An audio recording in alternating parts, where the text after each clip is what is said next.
The passport was real. The stamps were real. The man was real. But the country, Taured, did not exist on any map of this earth. That single line from the customs officer's report would send shockwaves through the Japanese government and ignite one of the most baffling mysteries of the modern era. It was a sweltering summer day in July 1954 when Tokyo's Haneda Airport processed a flight arriving from Europe. Among the stream of weary travelers was a sharply dressed middle-aged man, briefcase in hand, fluent in French, Japanese, and several other languages. He handed his passport to the customs officer with a casual smile, unaware that in the next few minutes, reality itself would seem to unravel. The customs officer frowned. The passport, issued by the Kingdom of Taured, appeared genuine, complete with official stamps from several European and Asian countries. Yet no such nation existed. The officer discreetly summoned his superior. What followed was an intense interrogation. Calm and confident, the man explained that Taured was a sovereign nation situated between France and Spain, in the region we know as Andorra. He had traveled to Japan on business many times before, he insisted, producing currency from multiple European countries and even a driver's license issued in Taured. His wallet contained legitimate business cards, contracts with Japanese companies, and correspondence, all referencing Taured as if it were a perfectly ordinary, well-established country. Authorities were stunned. They scoured maps, atlases, and diplomatic records. No Taured, no government by that name. No trace of such a nation in the annals of history. The man grew increasingly agitated, insisting that Taured had existed for centuries. In fact, he claimed, it was one of the oldest nations in Europe. He even pointed to a map, where Andorra currently lies, and expressed confusion as to why his homeland was labeled differently. The more he spoke, the stranger things became. His passport stamps were authenticated by customs officials in several European cities. His documents bore marks from real banks and corporations. Yet Taured remained a complete enigma. Japanese intelligence agents were called in. Fearing espionage, they detained the man for further questioning. But there was something deeply unsettling about the case. Despite hours of interrogation, no logical explanation emerged. The man's demeanor never cracked. He seemed genuinely convinced of his story. Was this an elaborate con? An intelligence operation? A case of mass delusion?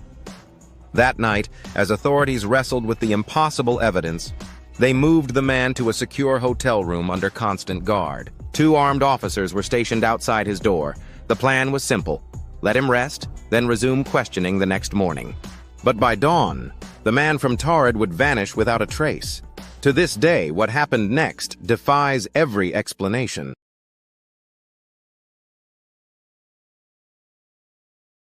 The guards never left their post. The windows were sealed shut. Yet when the door was opened, the man, and every trace of his existence, was gone. At precisely 9:00 a.m., Japanese immigration officials returned to the guarded hotel room, prepared to confront the mysterious traveler once more.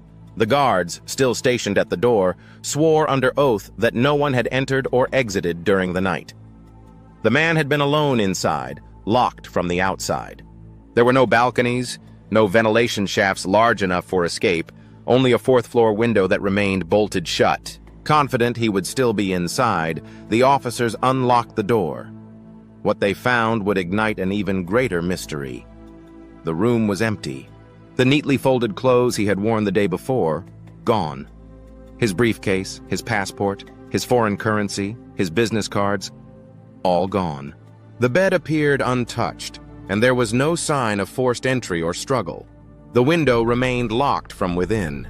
The guards were interrogated immediately. They insisted they had not left their post, not even for a moment. No one could have passed without their knowledge. An exhaustive search of the hotel followed. Every room, corridor, stairwell, and service area was inspected. Security was tightened at the airport and city borders. Alerts were sent to immigration offices and police across Japan. No trace of the man was found. No surveillance footage captured his escape. It was as though he had simply ceased to exist. By afternoon, the case reached the highest levels of Japanese intelligence. Was this a deliberate act by a highly trained spy? A defector from some unknown organization? or something far stranger. For the officers involved, the unease deepened when they examined the confiscated documents once more. Every item that had been in official custody was still present, but the personal items left in the hotel room were inexplicably missing. And one detail gnawed at their minds. The man's documents had been thoroughly photographed the day before, but when the photographs were developed, an eerie anomaly appeared.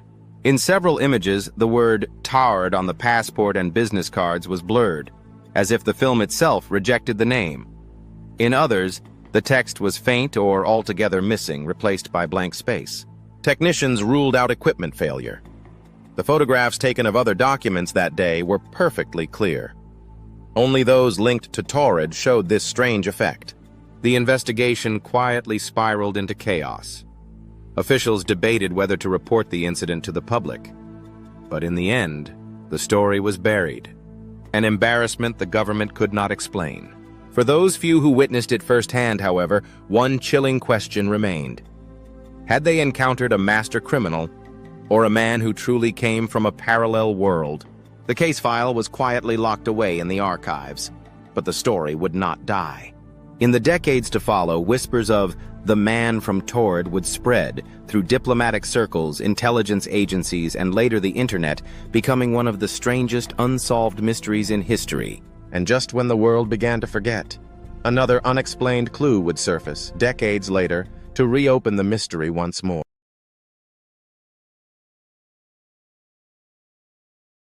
37 years later, in a Tokyo flea market, a battered briefcase appeared, its contents reigniting the impossible mystery that authorities thought they had buried forever. It was a crisp morning in the fall of 1991 when an antique dealer named Kenji Morimoto browsed the stalls of an aging Tokyo flea market. Amid piles of old books and forgotten relics, a worn black leather briefcase caught his eye. The seller, a frail old man with trembling hands, claimed he'd purchased the case in bulk from an estate sale. He had no idea where it had originally come from. Drawn by curiosity, Morimoto bought the briefcase for a modest sum. It wasn't until he returned to his shop that the true significance of his find would emerge. Inside the briefcase was an assortment of curious items, a set of business contracts in multiple languages, letters addressed to a Mr. G. Rutlig of Taured, a small stack of vintage European currency, and most shockingly of all, a faded but intact passport bearing the name of the same non-existent country, Taured. At first, Morimoto believed it must be a prop or elaborate hoax, but the craftsmanship of the documents, the authentic materials, and the stamps, each meticulously inked and matching historical patterns, suggested otherwise. It wasn't long before word of his discovery reached local collectors. One man in particular, a retired intelligence officer named Hiroshi Takeda, requested to examine the briefcase.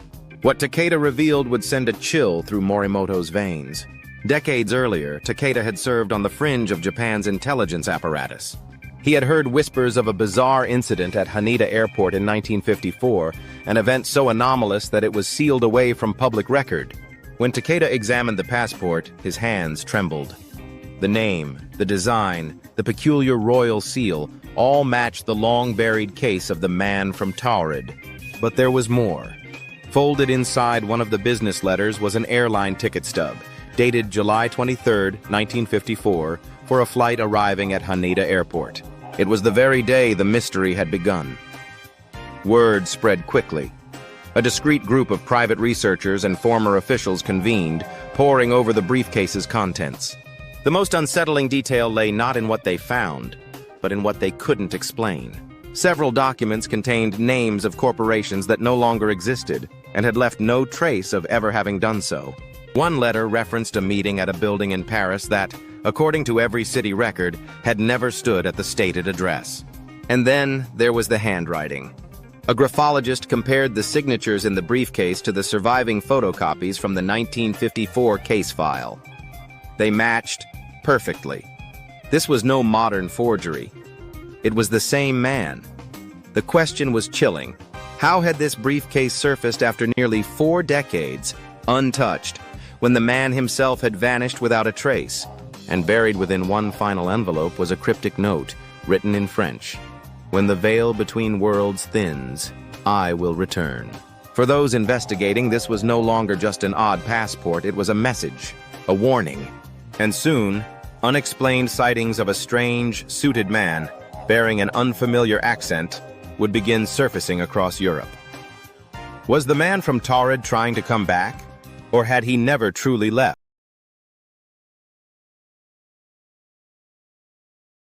In airports, train stations, and bustling city streets, eyewitnesses across Europe reported the same chilling encounter. A well-dressed man speaking an unfamiliar dialect, asking for directions to a country no one had ever heard of. By the early 1990s, the strange resurfacing of the Taured briefcase had begun to ripple through underground circles. Ufologists, conspiracy theorists, and a handful of former intelligence operatives all whispered of the man who should not exist. But it wasn't just in the shadows that the mystery stirred. Reports began filtering in from across Europe, disconnected at first, then disturbingly consistent. In Zurich, a hotel clerk recalled checking in a sharply dressed man with piercing gray eyes. The man's passport seemed valid, but the issuing country was Taured. Before the clerk could question it, the guest vanished the next morning, leaving behind only a business card in an indecipherable language. In Barcelona, a train station attendant described a well-spoken gentleman who appeared disoriented, asking repeatedly which platform would take him to Taured. When informed no such place existed, the man grew pale and fled. And in Paris, perhaps the most unsettling account of all, a woman swore she encountered a man matching the exact description of the 1954 traveler standing before an ancient map in a dusty bookshop. When she engaged him, he asked softly, "Do you see it?" pointing to the Pyrenees, where a blank space seemed to shimmer on the aged parchment. Then he was gone. Authorities initially dismissed the reports as urban legend fueled by the resurfaced briefcase. But deeper analysis revealed a disturbing pattern. Each encounter described a man who spoke fluent French, Japanese, and English with an accent no linguist could identify. Witnesses reported an uncanny wrongness about his presence, an indefinable sense of being out of place, out of time. As the sightings increased, an unofficial task force formed, comprising journalists, private detectives, and intelligence veterans intrigued and unnerved by the mystery. Their investigation uncovered one chilling thread. In several reports, the man had made cryptic references to the thinning. What this meant remained unclear, until a renowned physicist, Dr. Armand Lefebvre, offered a radical theory. He suggested that at certain times, due to quantum fluctuations or cosmic events, the barriers between parallel realities might weaken, allowing brief crossovers. Could the man from Taured be a traveler caught between worlds, slipping through when the veil thinned? Skeptics scoffed. But then came an indisputable piece of evidence. In November 1993, a CCTV camera at London's Heathrow Airport captured footage of a well-dressed man appearing out of thin air near Gate 17. He walked a few steps, glanced around with visible confusion, then vanished before security personnel arrived. The grainy footage, analyzed frame by frame, showed no signs of tampering. When the clip leaked to the public, panic and fascination spread like wildfire. The legend of the man from Taured was no longer confined to classified files or whispered rumors. It had entered the global consciousness, and as more began to watch, new encounters were reported with alarming frequency. Was the veil thinning further? Or was something or someone deliberately trying to cross over?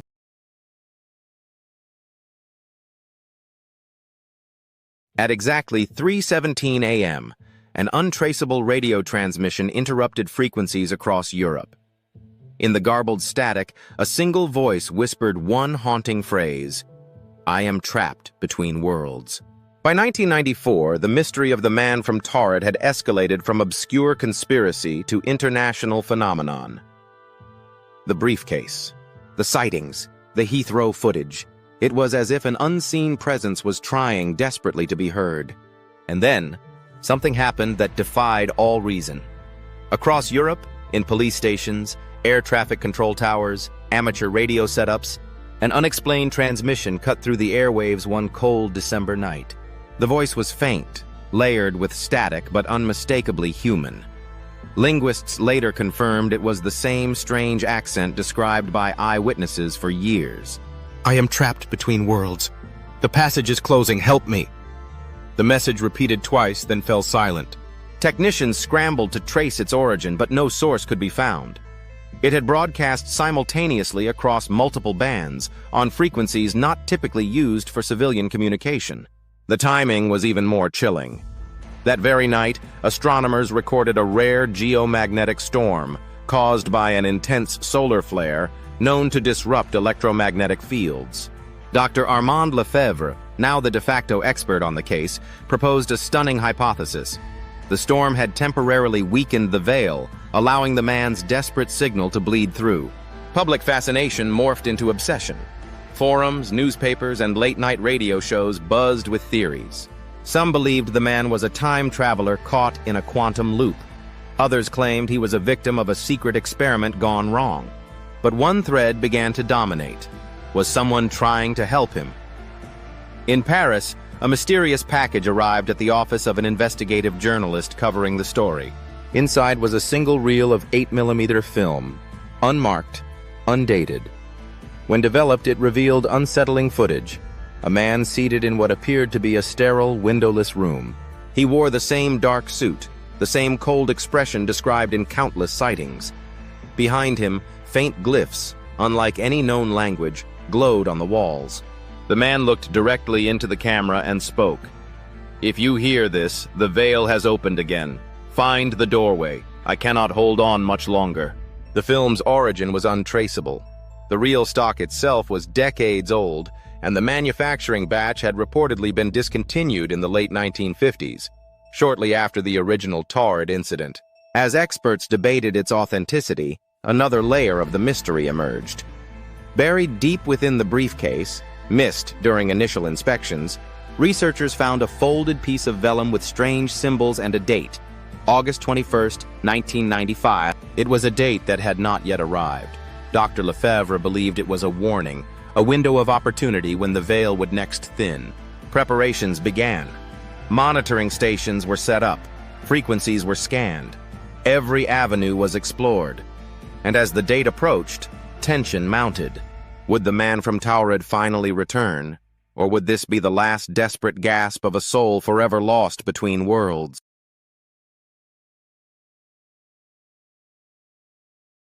At exactly midnight on August 21st, 1995, every sensor fell silent. For one impossible moment, all recording devices froze, and when they resumed, a new message was waiting. The date had arrived.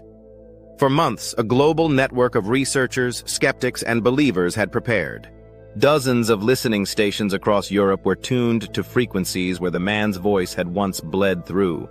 Cameras monitored suspected veil points, ancient sites, ley line intersections, and locations of prior sightings. As midnight approached, the tension was electric. At Dr. Lefebvre's lab in Geneva, a room full of monitors displayed nothing but white noise. Until 12:00 a.m. struck. For precisely 67 seconds, every device, analog and digital, experienced a total blackout. Timecode feeds froze, clocks desynchronized. Even battery-operated equipment was affected, an impossibility under normal physics. When systems flickered back to life, stunned researchers discovered a single new file had been imprinted onto multiple hard drives, though none had been connected to external networks. The file contained an audio recording. The same voice, the same unplaceable accent. "This is my last passage. The door is closing. Remember me, not as an intruder, but as proof. We are not alone in the layers of this world." And then, silence. Analysis revealed no signs of digital tampering. The waveform matched previous recordings linked to the man from Taured. But there was one final twist. Alongside the audio, a series of raw data bursts had been captured, an indecipherable string of symbols and numbers. Mathematicians and cryptographers worked feverishly to decode them. Weeks later, a breakthrough occurred. The symbols formed coordinates. But not just any coordinates. They pointed to a remote region in the Pyrenees, right between the borders of modern-day France and Spain. the exact area where the man had always insisted Taured once stood. A team was dispatched to the location. There, hidden within a dense forest near an ancient abandoned stone structure, they found something no one could explain. A circular depression in the earth, charred, smooth as glass, as if exposed to intense, focused energy. And at its center lay a single object, a black leather briefcase. Inside were the same documents, the same business cards, the same foreign currency, but now aged and brittle, as if they had weathered decades, or perhaps far longer. And beneath them, a final handwritten note. I have crossed, do not follow. The veil is thin for a reason. The case was recovered and locked away. Publicly, the incident was dismissed.